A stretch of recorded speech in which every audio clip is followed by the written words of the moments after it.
Вторжение в Польшу. Генштаб бьет тревогу. Варшава экстренно созывает оперативное командование. Трамп намекает на развязку. Готовится сделка с Путиным или жесткий ответ? Президент США бросил фразу, от которой стынет воздух. О чем она? Первые потери на учениях со стороны агрессора. Первая жертва. Что произошло? Европейские армии готовы поехать на фронт, чтобы запугать Путина. Хватит ли НАТО смелости и как отреагируют в Кремле? Об этих и других главных событиях вечера четверга, 4 сентября. Самые важные и срочные новости, эксклюзивные подробности. Вы смотрите информационный выпуск «Нехта». Оперативно о событиях в России, Беларуси, Украине и мире. Раньше и понятнее других. Все, что нужно знать сегодня. Решения и заявления, которые заставляют думать, что война может скоро закончиться. В Париже собирается коалиция желающих, но не ради мирных речей, а чтобы обсудить жесткие гарантии безопасности для Украины. К коалиции подключаются почти все крупные игроки Европы лично или по видеосвязи, и вишенкой на торте звонок с Дональдом Трампом. Сценарий встречи, похоже, расписан по минутам. Утром переговоры, созвон с американским президентом и пресс-конференция. Главные лица Макрон и Стармер управляют процессом. Рядом Урсула фон дер Ляйен, Антонио Кошта, Дональд Туск, Александр Ступп. НАТО подключает Марка Рютте. Почти полный состав участников. Что заставляет нас верить, что на этот раз это сработает, так это то, что, вероятно, изменился весь характер нашего сотрудничества. И сегодня Украина уже вносит свой вклад в обеспечение безопасности. Мы не только просим о помощи. Это улица с двусторонним движением. Таким образом, Украина в значительной степени обеспечивает безопасность Европы. Мы сдерживаем главного противника НАТО – агрессивную Россию. Зеленский уже провел встречу с Макроном и, по данным французских источников, обсуждал не только безопасность, но и усиление санкционного давления на Кремль. Тем временем Германия осторожно закидывает идею, США с Трампом тоже могут полноценно вступить в игру. Мы готовы к этим гарантиям безопасности, и Европа впервые проявляет такой уровень приверженности и интенсивности, потому что безопасность Украины и украинцев как сегодня, так и завтра также является нашей собственной и европейской. Саммит обещает стать поворотной точкой, Европа больше не хочет ждать и, похоже, начинает формировать настоящий фронт давления. Вопрос один: будет ли за этим реальный результат? А как думаете вы? Напишите свое мнение в комментариях под этим видео, это очень важно. Европа собирается отправить войска в Украину, но не на фронт, а показательно, чтобы Россия знала, следующая эскалация не пройдет безнаказанно. Франция тащит за собой Британию, страны Балтии обещают тоже подключиться, даже Вашингтон якобы не против прикрыть с воздуха и обеспечить разведданными. Но есть один нюанс – война еще не окончена. На бумаге уже пишутся сценарии послевоенного мира, европейцы предлагают заморозить линию фронта, восстановить наблюдение со спутников, вернуть море и построить из Украины стальной дикобраза. Кто будет его защищать? Франция и Британия. Может быть, еще Канада, Япония, Турция, Германия пока медлит с решением. Возможно, это будет означать размещение войск на территории Украины, полет авиации над украинской территорией, обеспечение возобновления судоходства в Черном море и помощь в восстановлении украинской армии. Смысл в том, чтобы создать иллюзию мира, которого пока нет. Европа как бы намекает, если Зеленский отдаст землю, то не просто так, мы это зацементируем. А значит, и Москва не сунется дальше. Но вот в самой Москве против идеи присутствия любой армии на территории Украины. Там уже требуют права вето на любые гарантии безопасности Украины и мечтают о миротворцах из Китая. Кремль говорит, никаких европейских войск, это просто прикрытие для НАТО. Россия не собирается обсуждать в корне неприемлемую и подрывающую всякую, любую безопасность иностранную интервенцию на Украине в какой бы то ни было форме, в каком бы то ни было формате.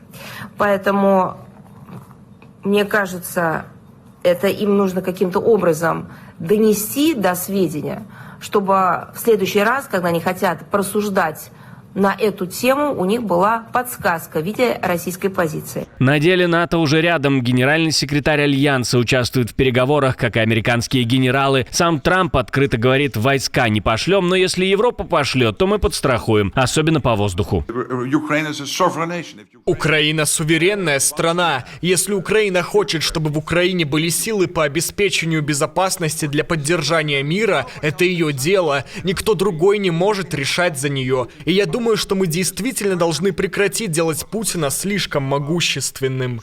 Пока политики спорят о численности, военные уже пакуют карты. Вариант от Джорджио Мелони, премьер-министра Италии, персональные гарантии от стран Запада, как мини-статья 5 Устава НАТО. Есть и второй вариант – подписать отдельный американско-украинский пакт. Но главное – показать Кремлю. Следующий шаг – война не с Украиной, а с нами. Именно в этом смысл демонстративного размещения войск. Если Зеленский пойдет на уступки, он должен знать, что за его спиной не просто флаг, а реальная сила. И вот теперь вопрос к Москве. Рискнут ли снова зайти, когда, к примеру, в Харькове будут стоять французские войска? Не забывайте писать свое мнение в комментариях под этим видео. Громкое заявление прямо из Белого дома. США не просто сохранят свои войска в Польше. При желании Варшавы их может стать еще больше. Дональд Трамп на встрече с Каролем Навроцким пообещал, что Америка полностью поддержит Польшу и поможет ей защитить себя. Да, я так думаю. Я имею в виду, вы знаете что-то, чего не знаю я? Я не знаю. Да, мы очень рады. Если что, мы добавим еще, если они захотят. Но они давно хотели расширить свое присутствие. У нас есть несколько стран, в которых их больше, но не так много. Но нет, они останутся в Польше. Мы очень привязаны к Польше.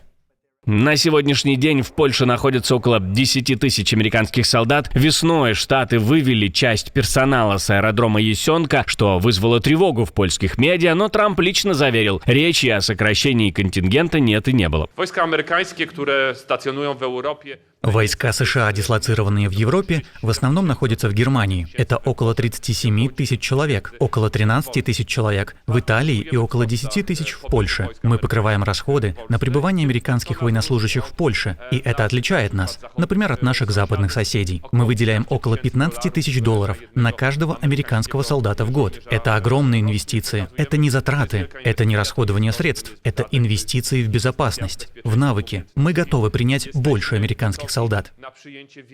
Навроцкий, впервые отправившись за границу в статусе президента, тут же назвал встречу с Трампом успехом и подтвердил, обсуждал с американским лидером расширение военного присутствия США. При этом он пригласил Трампа в Варшаву, дата визита пока не определена.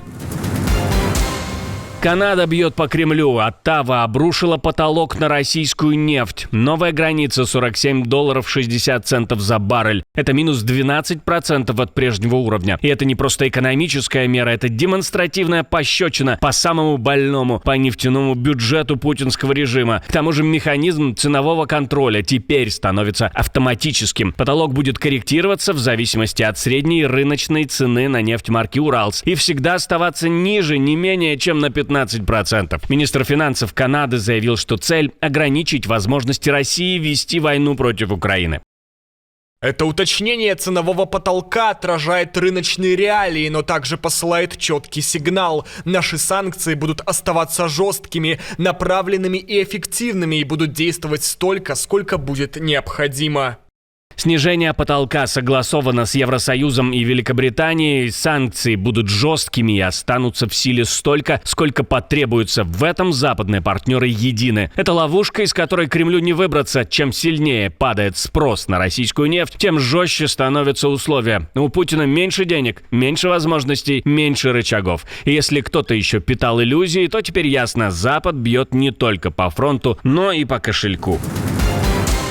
Польша дважды оказалась под угрозой вторжения с воздуха. В разгар массированных авиаударов России по Украине польское воздушное пространство было нарушено, о чем на экстренной пресс-конференции заявили представители Кабмина. По словам начальника Генштаба войска польского генерала Кукулы, вторжения в небо Польши были зафиксированы дважды. Но, как он подчеркнул, все прошло под нашим полным контролем и без последствий. Также Кукула добавил, что нынешняя реакция армии была значительно более слаженной благодаря урокам, материалом, извлеченным из инцидента 19-20 августа, когда в Польше произошел взрыв, который вызвал тревогу по всей стране. Объект не был маневрирующей ракетой, объект был точно взвешен, измерен, мы контролировали его. С другой стороны, как сказал генерал Кукула, из-за оперативной безопасности и прежде всего использования ресурсов союзников, которые были задействованы в этой операции, я не могу и не хочу говорить об оперативных деталях этого инцидента. Военные подтвердили, что были немедленно подняты в воздух польские и союзные самолеты, чтобы перехватить и отслеживать угрозу. Операция была завершена после того, как российская авиация прекратила обстрелы территории Украины. На данный момент все системы ПВО и радиолокационного контроля вернулись к стандартному режиму, но факт повторного нарушения границы в небе не оставляет сомнений. Ситуация остается крайне напряженной, и каждое новое утро может начаться с сигнала тревоги.